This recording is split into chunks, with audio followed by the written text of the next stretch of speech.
Welcome to our tutorial about the select case statement. Let's get right into my forms code. When you've got a test against more than two conditions, your if statement can become really long.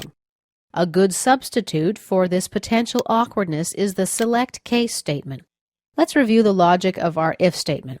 If A equals 1, then the label displays the result, A equals 1. Else, if A equals 2, then and so on. The select case statement makes this routine easier to understand. Let's comment this block out. We select the block and from the Edit main menu choose Comment Block. By the way, if you right-click next to the main menu and select Customize, go to the Commands tab, you can find the Comment Block and Uncomment Block commands. They're under the Edit category. You can drag and drop them onto the tool icon area. Back to our code. The select case statement begins here. Select case. It's followed by an expression.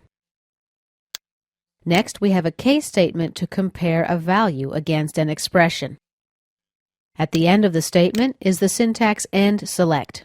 This closes our select case statement. If we didn't find much, we can use the case else statement. That's what I've done here. Okay, let's run our application to see how it works. If A equals 1, we have the result A equals 1. If A equals 2, we have the result A equals 2. If A equals 3, we have the result A equals 3. Let's enter the number 5. Now if A doesn't equal 1, 2, or 3, our result displays sorry, no match was found. And this concludes our tutorial on the select case statement.